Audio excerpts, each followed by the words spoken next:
हुआ।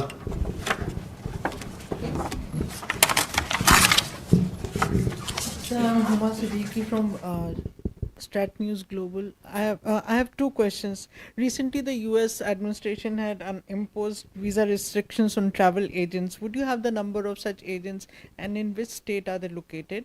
And my second question is: has any Indian self-deported from the U.S. in the recent past? Neeraj. Sir Neeraj हूँ news 18 India से। Latvia, Liberia, Congo, Bahrain और Colombia, ये 5 ऐसे देश हैं जो अगले साल से सुरक्षा परिषद के नॉन परमानेंट मेंबर बनेंगे। यहाँ डेलीगेशन को भेजने का मकसद क्या है? दूसरा सवाल ये है सर कि विदेश मंत्री जयशंकर दौरे पे थे नीदरलैंड्स के। नीदरलैंड से पाकिस्तान को आर्म्स सप्लाई का मसला भी एक महत्वपूर्ण मसला रहा है भारत की तरफ से। क्या इस मसले पे बातचीत हुई? किस तरह से मौजूदा वक्त में इस चिंता को जाहिर किया है? आकांक्षा। So, Ayanksha Mitra, this is again in the line of the conversation between acting Foreign Minister of Afghanistan, Muttaqi, and Dr. S. Jaishankar. So, you mentioned teleconference. Was it a normal telephone or it's a video telephony? How long was the duration, and was trade logistics discussed during the conversation? Thank you, sir.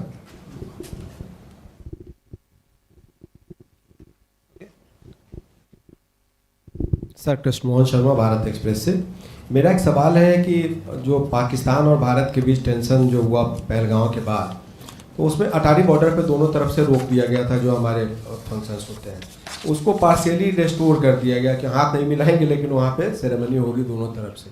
क्या जो हमारे राजनयिकों की संख्या कम की गई थी उस दरमियान, उसके रेस्टोर होने की कोई संभावना नियर फ्यूचर में है?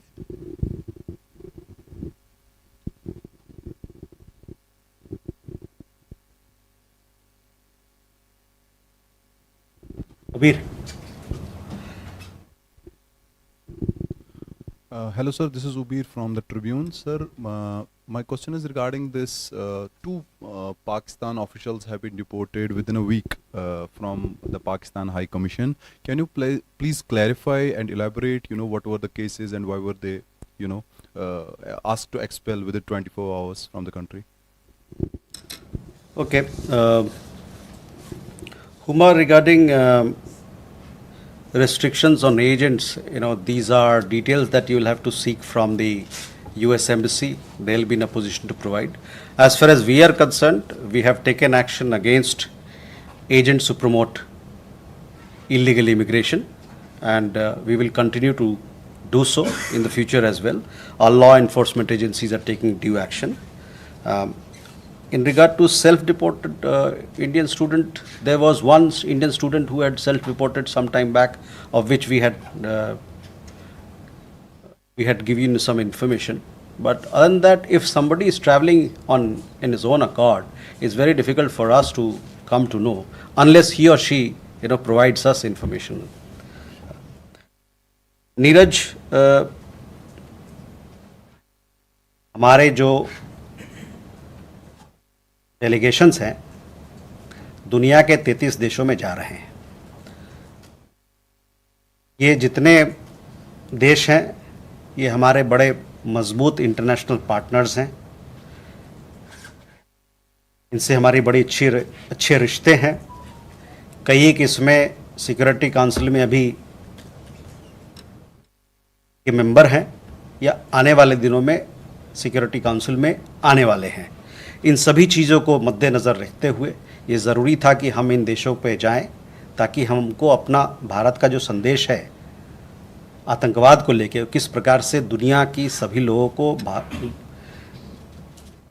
समुदाय को, जो ग्लोबल कम्युनिटी है, उनको साथ मिलके इस चैलेंज से किस प्रकार से लड़ना है, इसको समझाने के लिए, इससे बात करने के लिए, इस पर सहमति बनाने के लिए हमारी डेलीगेशन वहाँ गई है।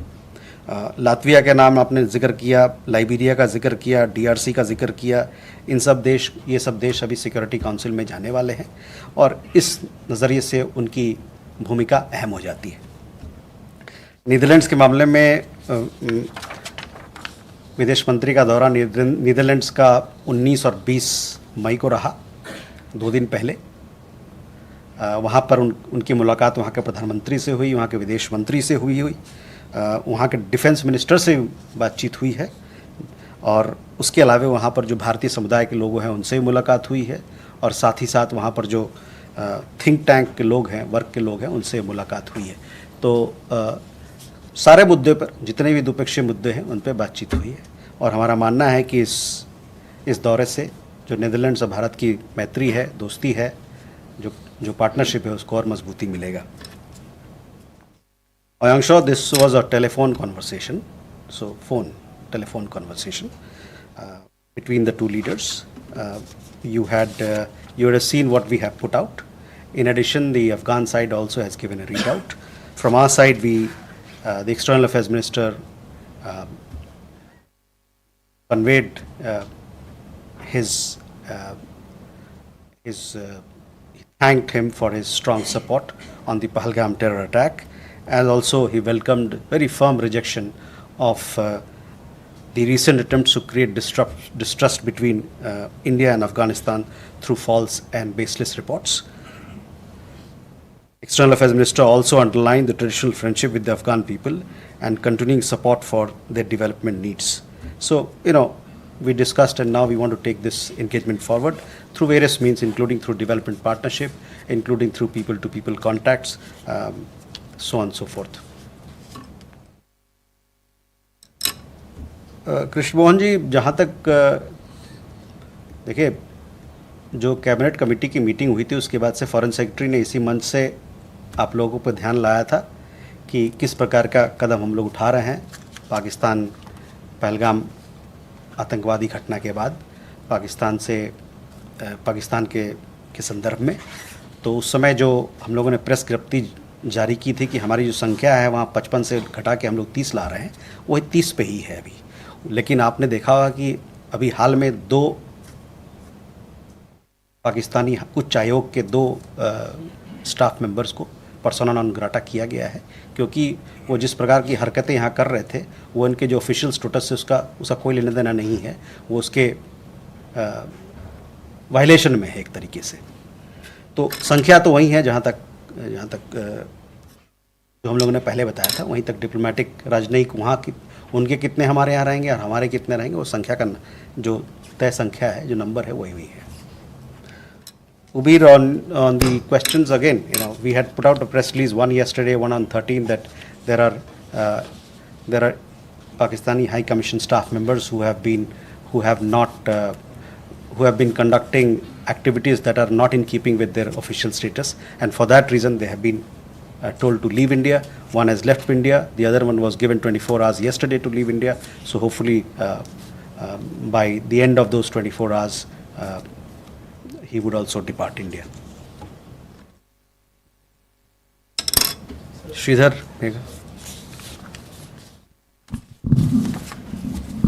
So Sridhar from the Asian Age and Technical Group. My first question is that the External Affairs Minister's phone call with the acting Foreign Minister of Afghanistan I gather it's the first time that he has spoken to him. So is India inching towards formal recognition of the Taliban regime in Kabul? Secondly, we saw last week that the security clearance of Turkish firm Çelebi had been revoked on national security grounds. Has the Indian government been in touch with the Turkish government on their support to Pakistan during the recent conflict? And just lastly, one small question: have we already slashed? You just mentioned as the quote of the Prime Minister saying, of course, that blood and water cannot flow together. Have we already slashed the quota, the water that would normally have gone over to Pakistan? Have we used any of our dams to divert that water? Has it happened so far? Thank you. MEA. Good evening, sir. Megha from NewsX. Question about Netherlands. The meeting that was held by the External Affairs Minister with the Defence Minister of Netherlands spoke about deepening the defence relationship between both countries. If you could give me the salient points of what was discussed, has something concrete come out of it? And secondly, these delegations, the all-party parliament delegations that are traveling across the 33 countries, is there likelihood of potential press interactions with foreign media that are going to take place? As we saw, External Affairs Minister spoke to 2 of these press agencies in Netherlands. Okay. Manish? Manish Chand, India Rights Network. So what's our view of China's role in the India-Pakistan crisis? I have a couple of specific questions. Number one, China has tried to counter India's freezing of the Indus Water Treaty by helping build a dam for Pakistan. That's number one. Number two, there's a lot of talk about Trump playing a role in brokering the ceasefire. Have you been in touch with the Chinese after Operation Sindoor? And what has been the nature of discussion? Did China play any role in the ceasefire? Question.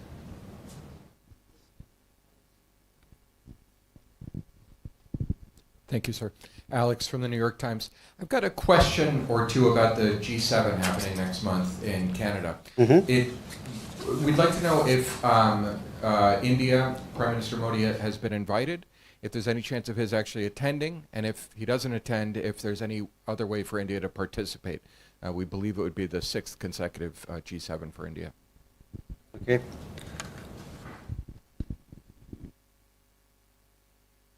Siddharth? Hi sir, I'm Saddam from CNN-News-18. Sir, I want to know Indian government's reaction to the killing of 2 Israeli embassy staffers in Washington DC. Thank you.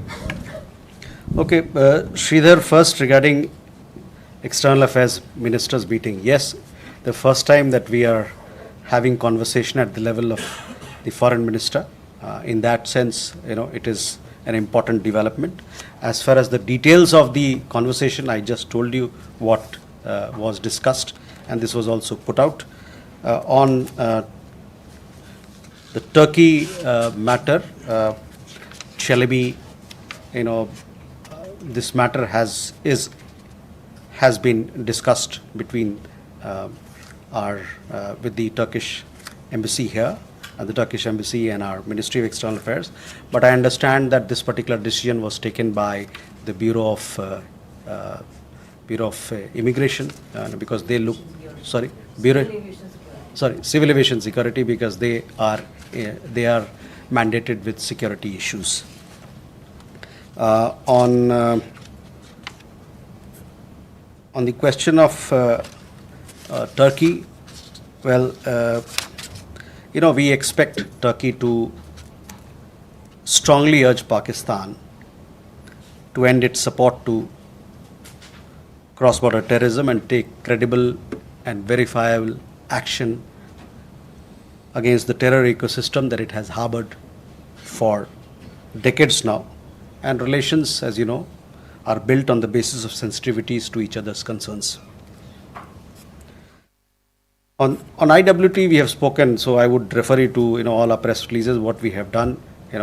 We have made it very clear that the IWT is in abeyance till such time Pakistan abjures, credibly and irrevocably supporting cross-border terrorism.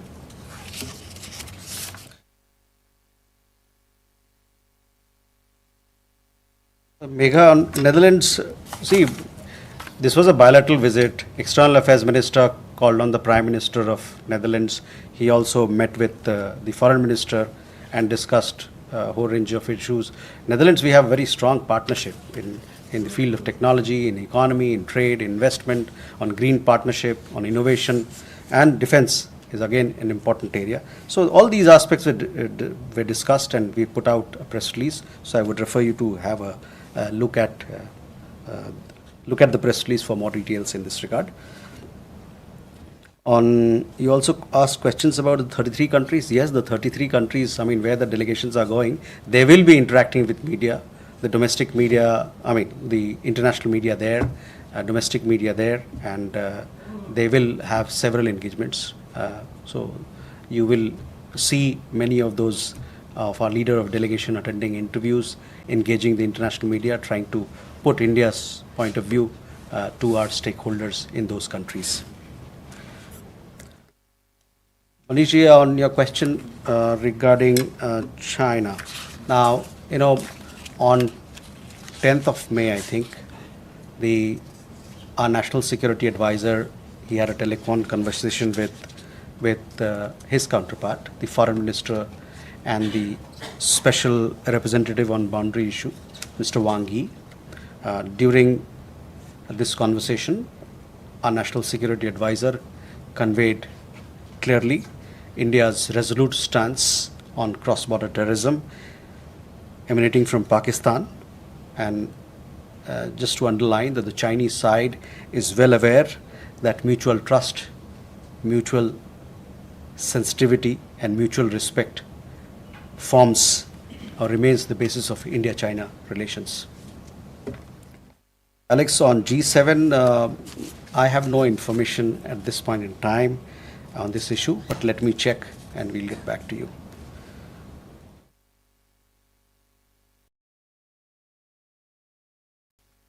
Siddhant, the question was on the attack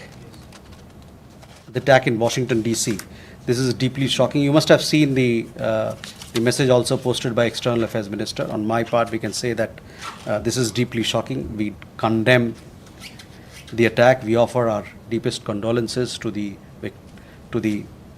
families of the victims. Those responsible for this heinous act must be brought to justice. Safety and security of diplomatic staff is paramount. More questions? Kalal? Up ho gaya. No. Kalal Bhattacharya from the Hindu, sir. So, is there any plan to reach out to the neighborhood also in terms of multi-party delegations?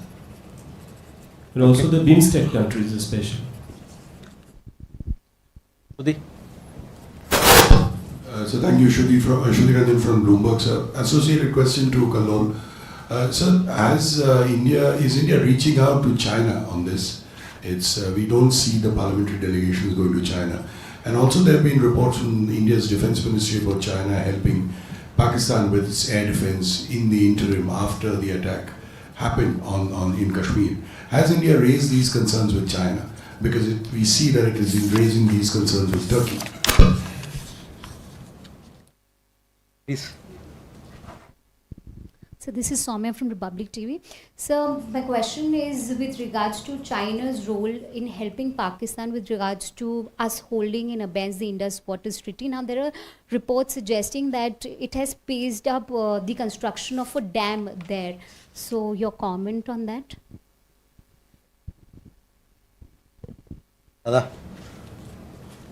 Hi, this is Gautam Lali. I have a question regarding the illegal immigrants from Bangladesh. Recently, India is pushing back a few hundreds illegal immigrants to Bangladesh. After that, Bangladesh government, according to their media reports, they have sent a letter to India that not to stop the pushback.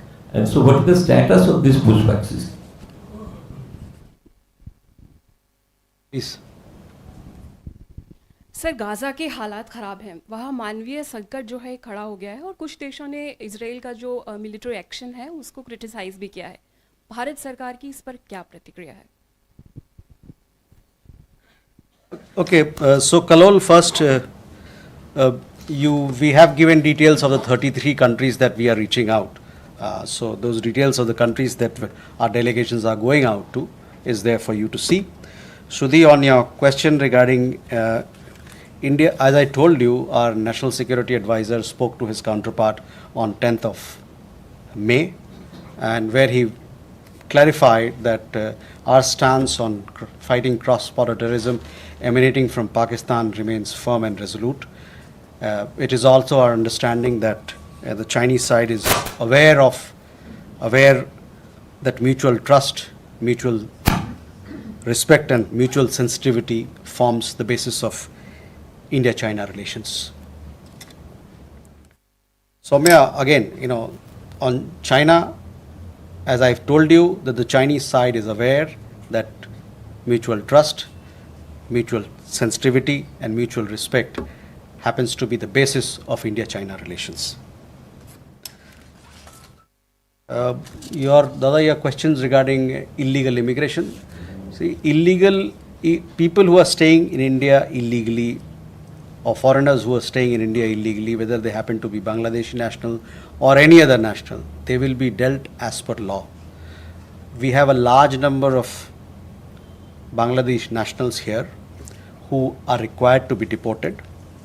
We have asked Bangladeshi side to verify their nationality.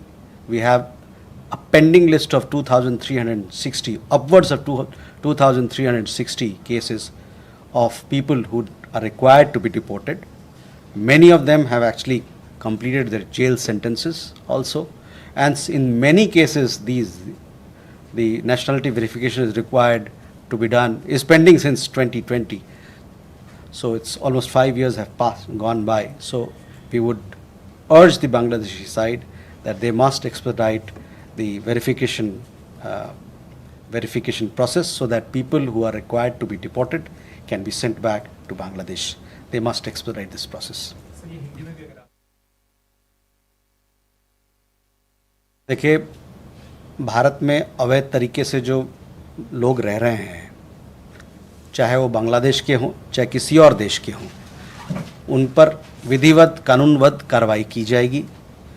Bangladesh का जहाँ तक सवाल है, हमारे यहाँ 2360 लोगों से ऊपर, इनफैक्ट अगर प्रिसाइज कहें तो 2369 ऐसे केसेस हैं जो अभी तक लंबित हैं, जिसमें हम लोगों ने मांगा है कि ये आपके नागरिक हैं, इनका वेरिफिकेशन होके, नेशनलिटी वेरिफिकेशन होके आप इन लोगों को वापस ले जाएं, अपने घर ले जाएं।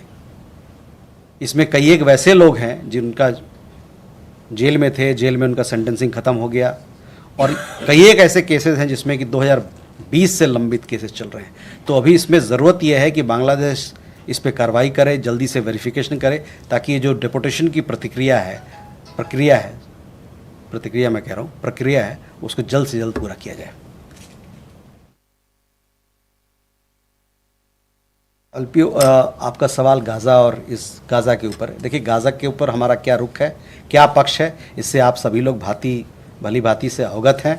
मैंने कई दफ़ा इस बात पर हम लोगों ने चर्चा की है, हम लोगों ने प्रेस विज्ञप्ति भी दिया है, और तो मैं चाहूँगा कि हम लोगों ने जो पहले इस मामले पे जो बात रखी है गाज़ा पे, उस पर आप ध्यान दें। Our position on Gaza is very clear, and I have said this on several occasions. What is our stand on Gaza? So I would refer you to my comments earlier, and also to the press releases that we issued in the past. Okay. Manas. This is Manas from PTI, Press Trust of India. The military has already openly said that, in fact, how Pakistan received military support from China during the Operation Sindoor. My question is, in fact, we are in the process of normalizing our ties with China. We are initiating a number of initiatives in the last few months, including resumption of the Mansarovar Yatra. So will China's military support to Pakistan during Operation Sindoor will impact the normalization process between India and China? And a quick second question is, we have been maintaining that Operation Sindoor is not yet completed. So have we put any conditionalities to Pakistan so that in fact it can be concluded, or what is the timeline, or it is an indefinite kind of an operation? We'll keep it open. So just a clarification if you can have.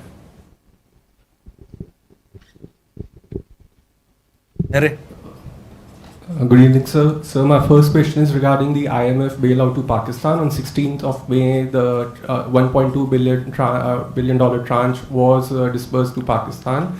So India had opposed this. The MEA Foreign Secretary, we heard Foreign Secretary expressing reservations. India had also abstained from a vote, and Defense Minister has also made a statement. So what would be India's reaction to that?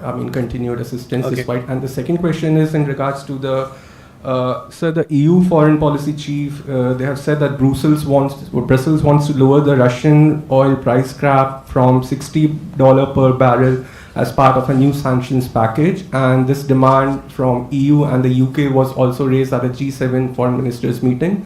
India being a chief importer of Russian crude, what would be India's reaction to that? Thank you. Okay. Sajeev. Sir मैं संजीव त्रिवेदी हूँ news 24 से।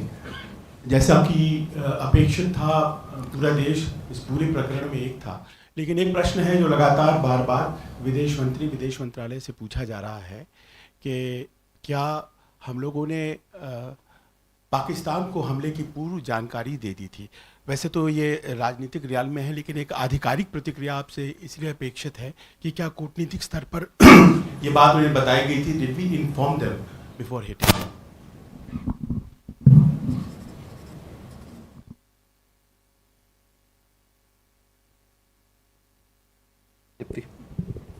Hi, this is Tripti with the Wall Street Journal.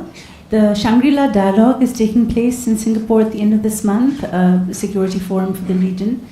Does India have plans to send participation there? What sort of participation is India thinking of? नया सवाल है मनीष, तो बोलिए क्या है, बताइए। Thank you sir. प्रॉमिस है एकदम नया सवाल है सर। सर यूएस आर्मी और एयरफोर्स दोनों बांग्लादेश में कॉक्स बाजार के पास एक्सरसाइज कर रही है। ठीक वो लोकेशन है जहाँ से मुश्किल से 10-20 मिनट के डिस्टेंस पे सेंट मार्टिन आइलैंड है। तो भारत इस मामले को किस रूप में देख रहा है, स्पेशली तब जब नेक्स्ट मंथ भी इंडिया बांग्लादेश और यूएस के बीच एक्सरसाइज होने वाला है। ठीक है। So Manas, again, first your question, I have already answered your question that the Chinese side is aware that mutual trust, mutual sensitivity and mutual respect forms the basis of India-China relations. The area on IMF, we have put out a statement, Ministry of Finance had put out a statement, so I would refer you to look at the statement to get to know more of our stance. On the EU foreign policy, this is a question that you must ask the European Union. What do they desire, how do they want to take things forward. As far as we are concerned, our energy requirements are decided as per the market conditions and the prevailing global situation. Sanjeev, आपका सवाल, हम लोगों ने पाकिस्तान को बताया एक बार जब हमने उनको मारने के बाद बताया डीजीएमओ के तहत के मार्फत से कि हम लोगों ने ऑपरेशन सिंदूर के तहत आपके जो हमारा राइट टू रिस्पॉन्ड था वो हमने किया है और उसके बाद हमने बनाया, तो घटना के बाद बताया। Tripti, Shangri-La Dialogue, at this point in time I don't have information to share, but hopefully closer to the date we'll get you more details. Manish ji, your question regarding exercise that is happening in Bangladesh, these are developments that we closely follow. ऐसे जितने भी गतिविधि होता है उसको हम बड़े पैनी नज़र से देखते हैं और उचित कार्रवाई और कदम उठाते हैं। Thank you very much, ladies and gentleman.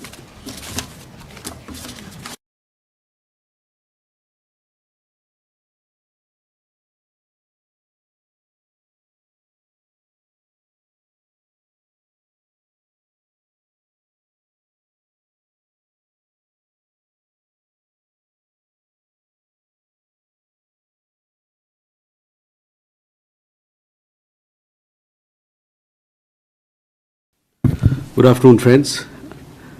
I welcome you to this special briefing by Secretary ER Shri Damu Ravi on the ongoing state visit of the President of Angola.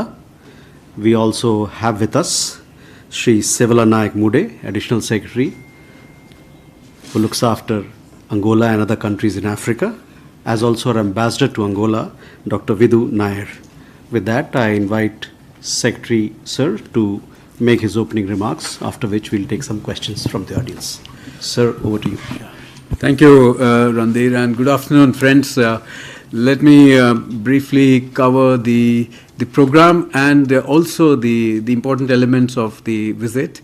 As you know, that President of Angola, Mr. João Manuel Gonçalves Lourenço, is on a state visit, which started yesterday and it will close tomorrow. Today, he was accorded ceremonial welcome in the forecourt of Rashtrapati Bhavan by Honorable Rashtrapati Ji. Thereafter, there was a call on by Honorable External Affairs Minister on the President of Angola. and there were delegation level talks held by Honorable Prime Minister at Hyderabad House, during which the various aspects of the bilateral relations have been covered. And today, later in the evening, there will be a banquet by Honorable Rashtrapati Ji. Let me also put the importance of the visit. Now, this is the first time that a VVIP visit on both sides is taking place after 38 years. And this is the first visit of President Lorenzo to India since he assumed office in 2017. And it also marks two important events. One is the 40th anniversary of the establishment of diplomatic relations between India and Angola. And the second is it marks the 50th anniversary of the independence of Angola this year. As you all know that Angola is holding the chairship of the African Union, which is a very important area for us too in the context of India-Africa partnership. So we are seeking their support in deepening our relationship with Africa. And the delegation level talks between the two leaders covered a wide gamut of relationship, covering making an assessment of the existing relationship as well as the futuristic scenario in terms of new areas of cooperation. During the press briefing, there was a very strong message, and also during the delegation level talks, President Lorenzo condemned the heinous, cowardly terrorist act in Pahalgam in Jammu and Kashmir, and there was condemnation of it, expressed condolences to the bereaved families and solidarity with India in tackling terrorism in all its forms, including the cross-border terrorism. Now let me touch on the substantive part of the relationship. As you know, the bilateral trade between India and Angola is $4.2 billion. Much of it is in the favor of Angola, of about $3.5 billion. But 90% of the trade is in oil and gas. We import a lot from Angola, both oil and LNG. It is the second largest supplier of oil and gas from Africa after Nigeria. India exports about $700 million worth of items, but varied items, including pharma, medicines, vaccines, automobile components, engineering products, plastics, and refined oil. During the visit, a lot of coverage on the energy security aspect from India's point of view. As you know, that Angola has discovered new oil fields, and where they sought India's support, particularly Indian companies, to help them in the refinery processing, to set up refinery units there, and also exploration of onshore and offshore oil fields. Defense is another area of cooperation that attracted a lot of attention. During this visit, Honorable Prime Minister has offered $200 million worth of lines of credit, defense line of credit, in Indian rupees. They will be sourcing defense equipment from India. Already they are in touch with the private companies and also public sector companies for various items to be sourced from India. And the important aspect is there is a commonality. They have a large number of Soviet equipment, defense equipment, which needs to be serviced, overhauled, and do the maintenance. So in the days to come, both sides will be engaging the expert level interactions as to how to take forward this particular cooperation. Honorable Prime Minister has also offered the Angolan experts to be trained in India in the defense area, both under ITEC and also a very specialized training program for Angolan defense forces. Agriculture is an area of great interest to Angola. President Lorenzo requested Honorable Prime Minister to give assistance in creating a situation that Angola could become fully secured, fully self-sufficient in food production. There again, various elements. Angola, as you know, after the civil war, after it won independence, it suffered civil war for 27 years. A lot of these activities have been, taken a backseat in terms of the infrastructure and agriculture growth, but now they're coming out of it. It's a much more stable today, and there is a lot of potential for cooperation, both in agriculture and infrastructure creation. In the area of agriculture, they'll be needing India's entrepreneurship to be able to grow food crops in that part of the world, and agriculture equipment, tractors, seeds, and various technology that will be needed for agriculture food security. In the area of infrastructure, there is a great need for road networks and the railway networks. They already have certain networks, but they need further greater expansion of it, support from India. RITES is already talking to the Angolan companies. There is a possibility to introduce Indian diesel locomotives and also expand the railway network, interior, north-south and east-west, and leading into the areas of their minerals, which are very important for them in terms of logistics. This will be an area of interest for Indian companies. They will be engaging in working with Angolan authorities in taking forward what's the specifics of it. In the health area, there was a lot of discussion. President Lorenzo specifically asked for India's support in the healthcare, the doctors and paramedical forces, that they need in great numbers. They're expanding the healthcare sector with creation of new hospitals in that country. And Honorable Prime Minister mentioned about not only the possibility of supplying vaccines and medicines and pharma products in Africa, but also to be able to set up Jan Aushadhi units in that country.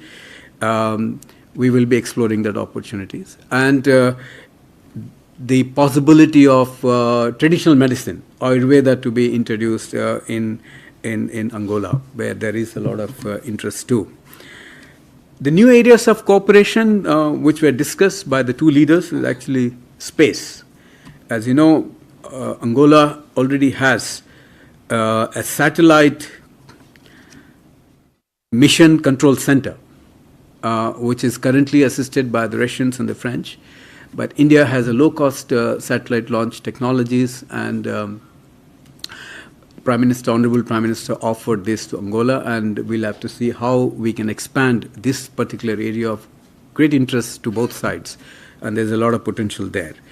The digital public infrastructure is another area that was discussed, and again there seems to be great promise there, and for Angola, admittedly it's a new area, but Honorable Prime Minister explained the benefits of it and how it can enhance the governance part, the ease of living part, and it was very well received by Honorable President Lorenzo, and we will see how our experts can take this forward. In terms of the development cooperation, India has been traditionally assisting most of the African countries, but in the case of Angola too, we have given modestly lines of credit, grants, and technical capacity programs have been extended to Angola too. And there is a renewed interest during this visit to expand the scope of this cooperation. As part of the deliverables, let me mention to you, these are very much in the knowledge of the media. 3 memorandum of understandings were concluded today in the presence of the two leaders. One is pertaining to cooperation agriculture. The second is cultural cooperation, and the third is in the area of traditional medicine and Ayurveda. During the visit, again, Angola expressed interest to join International Solar Alliance, and to that effect, they have delivered the framework agreement, which will, in course of time, formally induct them as a member of the International Solar Alliance.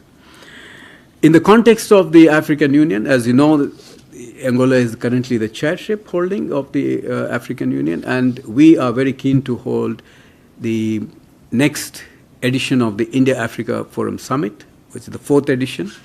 We have to explore mutually convenient dates for both sides, but President Lorenzo assured us that during his chairship, he will be able to work with other leaders to ensure that the summit takes place, and we'll have to again look at convenient dates. He also mentioned about the rise of India and how it can play in the context of not just Angola but also Africa, as two India and Africa to playing a stronger role, a dynamic role, and a facilitating role in the global south. And Africa is the core of the global south, and that's where he sees a great interest. And taking that forward further, the rise of India, Honorable President Lorenzo also mentioned about India playing a greater role in the world context, and he sees a great role internationally, particularly in the UN system, the reform of the UN. Both have collective interest to ensure that the reform takes place effectively and reflects the contemporary realities. And in that context, he mentioned about India's role in the UN Security Council as well. Well, lastly, let me also mention that there are about 8,000 Indians, diaspora, strong diaspora in Angola, quite extensively spread out in various activities, both professionals, traders, and retail network, businesses, and successfully contributing to the economy of Angola. So I pause here, friends, and if there are any questions, I'll be happy to take, or my colleagues could also support me in answering those questions. Thank you very much. Uma. Good afternoon. I'm from Strat News Global. I have two questions. You talked about the food and the energy security. So, in the especially in the agri sector, was there a discussion related to leasing of land for Indian farmers, or is it just about giving the machinery and seeds? And my second question is related to defense and space. So have they identified what exactly would they be wanting to buy from India, and would they like to tie up with ISRO for any future space program? Keshav. Thank you, sir. Keshav Padmanabhan from The Point. My question is regarding the $200 million line of credit for defense. I just want to understand, when you say they're looking to source, what are the kinds of partnerships that they're looking to source when it comes to defense from India? Have they identified particular parts of the defense partnership that they want to engage and expand in? And secondly, was there any discussions on, helping them when it comes to other forms of security partnerships? Were there conversations on sort of counter-terrorism? Was there cybersecurity? Is the defense partnership more than just sourcing? So that's what I wanted to understand, if there were conversations on that. Thank you. Siddhant. Sir, Siddhant from Vion. On the UNSC reforms, if you can perhaps elaborate more on what kind of conversations were there, because this is a process that has been stuck for a long time. They extended support to the non-permanent membership as well, for which we are bidding very soon in this decade, and also India's support for African membership at the UNSC. Rishikesh. Sir, Rishikesh from BTN. So Africa is one region where India sees significant defense export potential. So has India offered any specific platform to Angola, military platforms? 4 questions we can take. You can answer these, sir, and then we'll come back more. Well, anyway, I think some are overlapping questions, so I'll try to give a broad spin on that. So one is the Huma's question on food and agriculture. Now, see, I think the specifics of it would need to be sorted out at the expert level. But I think, we have to understand that Angola today is about 40% of India's land mass, which is quite significant. For a population of 35 million, there's a huge land mass. And I also mentioned that, during the Civil War, there's been a lot of mining. So a lot of it has been demined. So there's a huge area of tracts of land, arable lands are available. We have to study the land lease. But I see there is a general trend in Africa that they're offering up to 90 years, 99 years of land lease. And that is where is a great potential and opportunity for Indian entrepreneurs to go there to be able to cultivate and grow crops. And this is not new. It's already happening. In many countries, it's happening already.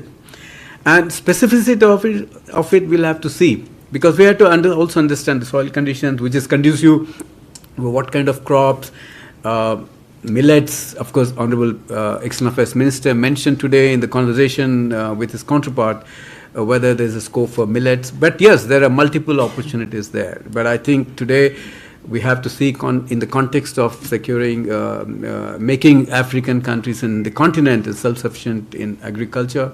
Food security is a very important part, particularly in the context of the geopolitical tensions that have disrupted the food supply chains in the world. So this is still work in progress. We will get to those details later on. That, particularly on the defense cooperation, Keshav, and also your question is touching on that. What are the specifics of it? I mean, I don't know, the ambassador might have more details, because even before the visit, there was some discussion with the public sector unit and as well as the private sector unit for sourcing from India, transport equipment, ammunitions in particular. But what are those details, I would know at this point of time. Honorable President in particular mentioned that they have a Russian aircraft called the Sukhoi 30, when they need India's help in both the overhaul, spares, maintenance, and servicing part of it. So this is again ongoing. We will get into details in course of time. On the UNSC reforms, again we have to understand, no African leader can come out and say exactly what they feel about UN Security Council reform. But UN reform in general is a collective interest, because it doesn't reflect the contemporary realities of the 21st century. But on the specificities of the UN Security Council, we have to understand that Africa has a position called the Esselwini Consensus, where the African candidates' candidature for the UNSC will be decided by the group. So, but we are appreciative of the fact that President Lorenzo has mentioned about India playing a greater role in the UN systems and also in the UN Security Council. That has come out very clearly today. Military cooperation that going beyond defense, I think one is in the capacity building, but in terms of the cyber security, again, we haven't gone into those details. Perhaps Angola is not so intensely into the cyber security aspects of it, but they are sympathetic to in terms of terrorism, the disruption that is happening. And they are quite aware of the fact that, the civil war has affected them and it disrupted their societies as well. So there is a scope for military cooperation, but we'll have to see how far and to what dimension, at what level it can take place. Maybe I'll request our ambassador if he has anything to add on the specific question. There was a discussion during the meeting between the Honorable Prime Minister and the President on the possible areas of capacity building and training, and the Honorable Prime Minister offered specific courses on counter-terrorism, cybersecurity, etc. But as Secretary mentioned, we need to work out the further details of it. As far as India is concerned, I think we would be far more willing to encompass as many areas in this domain, depending on our priorities as well as Africa's priorities, and therefore this is an evolving situation. Yeah. Okay. Suhasini.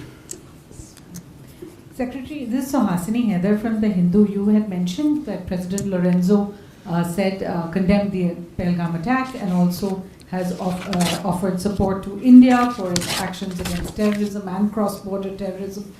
Did he make any statements as the chair of the African Union as well? Because so far we haven't had any statement from the AU per se on this attack. And if I could ask, maybe Additional Secretary could, is there a response to the EU, the UK, the US asking for India and Pakistan to work together to de-escalate tensions at present? Okay. Sachin. Sir, मेरा नाम सचिन बुधौलिया है, मैं Uni से हूँ। मेरा सवाल ये है कि इंफ्रास्ट्रक्चर के ऊपर जब आपकी बात हो रही थी, खासतौर पर रेलवे और रोड के बारे में, तो क्या अंगोला ने किस तरह से हमारी सहायता मांगी है, और रेलवे में क्या मॉडर्नाइजेशन ट्रैक वगैरह और उसका भी पूरा इंफ्रास्ट्रक्चर का, या केवल रोलिंग स्टॉक को लेकर के उन्होंने बात करी थी? सिद्धांत. Hi sir, I'm Siddhant from CNBC-TV18. So my question is, how does India-Angola relations stand out vis-a-vis Africa? And also if you can shed more details about the cooperation in space. Thank you. Sumita? India-Africa cooperation, IAFL. Hi sir, Yes. Sumita from ET now. You mentioned about DPI being an area of cooperation. Just want to get an understanding on what was exactly arrived at so far as the understanding between two sides is concerned, and what is Angola expecting? Are there any timelines of DPI perhaps being rolled out in the geography? Okay. Siddhant, can you repeat your question? Sir, India's relations with Angola vis-a-vis Africa. Okay. So both are in Africa, India. Enjoy. Sir, you spoke a lot about defense cooperation between the two countries. Did the meeting between Rajnath Singh and the defense minister of Angola happen at all?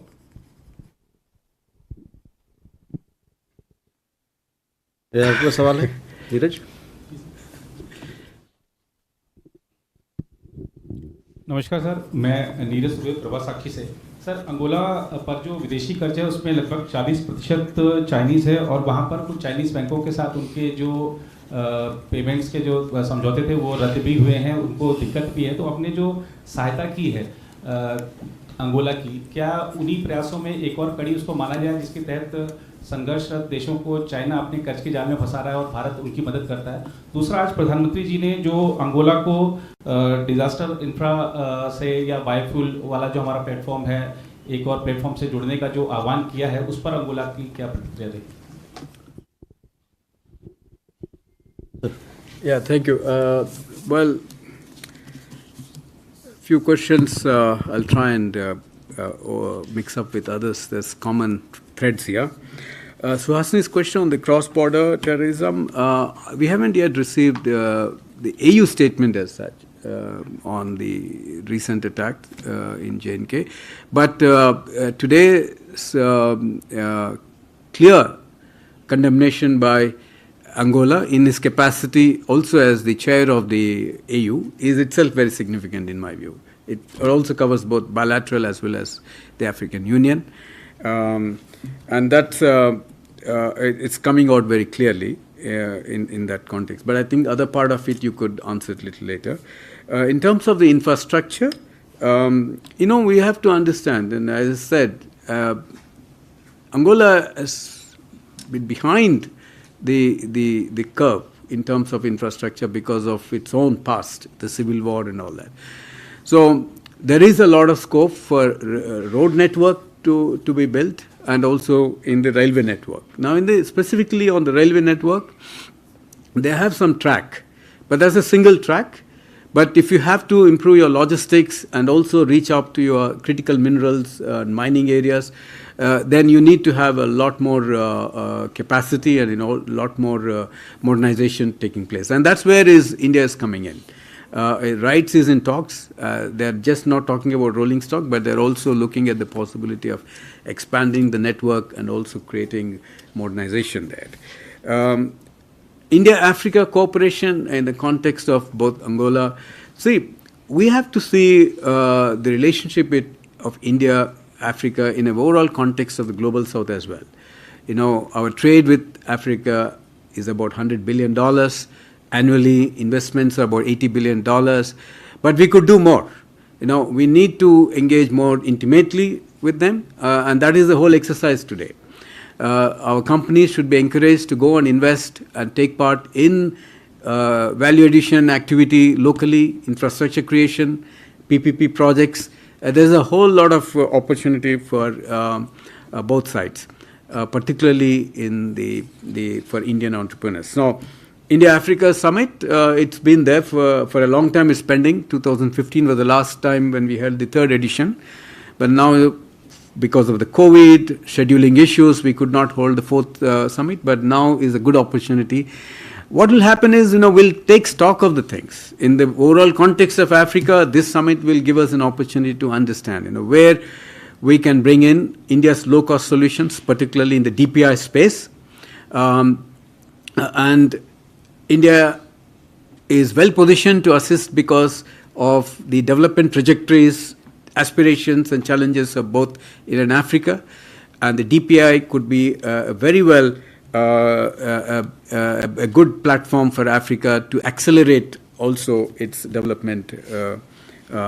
So today, Prime Minister mentioned and explained the utility value and various aspects of it. One of which is the payment. He also mentioned about the ease of payments, the ease of the governance, the ease of delivery mechanisms, and I think in particular he mentioned about simple things like how fishermen can actually use this technology to track the fish movement, the stocks. He mentioned it. So there are various applications to it. I think many of the African countries are still new to this, but I think there is a need for awareness building. And from there onwards, helping them to build the infrastructure, both software and hardware, and the capacity building. There's a lot of work ahead for us, I believe so. But already many of our Indian companies are there, and they are constantly talking to the companies. Our banks are talking to them. The National Payment NPCI experts have also visited many countries. So this is work in progress. Now, in terms of the defense ministers meeting, I'll ask my additional secretary to explain this. Now, China role, of course, China has a very strong presence, not just in Angola, but across Africa. But we have to be also understand our strengths. There are certain areas where India can do very well. There are certain areas perhaps China is already doing well. But not necessarily is the competition. India's skills, India's low-cost solutions had its own merit, its own value, and deeply appreciated by the African countries and the leadership. And we would like to build on our strengths in deepening India's role in the global south, particularly in the African continent. So I request my colleague Jaiswal Naik to come on that particular defense ministers. Thank you, sir. Let me share with you the background. The Honorable President of Angola arrived yesterday morning, 9:30, 10. But as most of the ministers, they arrived much ahead of him. But the timing schedule with the defense minister, our defense minister meeting was 12:30. By then, I think there was a call by President of Angola to have a cabinet meeting. So the scheduling issue came up, and then somehow they had to postpone. And subsequently, they didn't find any suitable time for a meeting with the defense minister. So it didn't take place. So therefore, had to be cancelled. But however, they had met in February during Aero Show in Bangalore, and their delegation again came down to Delhi, and then their Minister of State. He's in the President office, also had gone and met Minister of State Defense. So there has been interaction. It's not something that is missing each other. So therefore, that because the scheduling time couldn't take place. Thank you.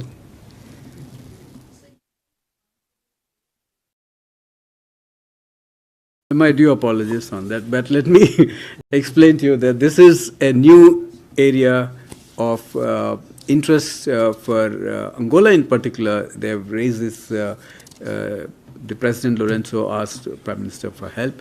So what we are going to do is get into specifics with the experts. I think ISRO and their side will get into talk. But I think there is interest for also the low-cost satellite being launched by India and the data sharing, those things. I think that will form part of the cooperation in the space area.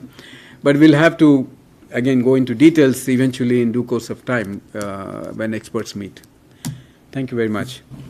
Suhasini, responding to your question, as you are aware, the global community in overwhelming numbers has come out strongly condemning the terror attack on Indian soil. They have also conveyed a very strong sense of solidarity and support for India, that they stand with the people of India in this hour. So that is we are very appreciative of their solidarity, of their strong condemnation of this terror attack. With that, ladies and gentlemen, thank you very much for your presence. Use and handing over of documents. First, we shall witness the exchange of Memorandum of Understanding between the Government of Republic of India and the Government of Republic of Angola in the cooperation in the field of agriculture. This will be exchanged on the Angolan side by His Excellency Tete Antonio, Minister for External Relations, and on the Indian side by Dr. S. Jaishankar, External Affairs Minister. Sir, Ministers.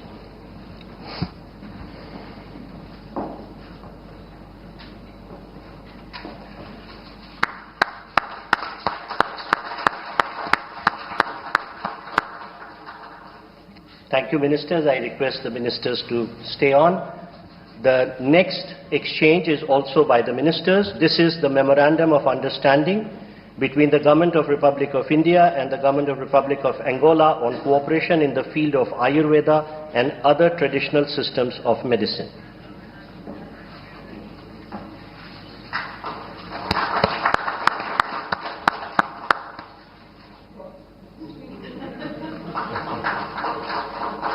Thank you, Ministers. Thank you, sir.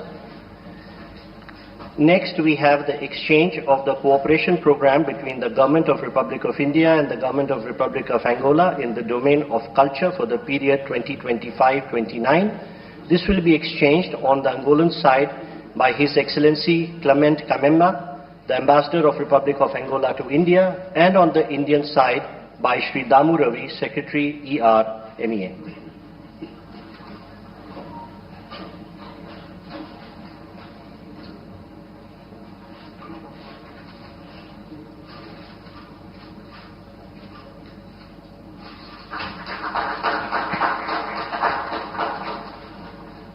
We request the Secretary and the Ambassador to stay on.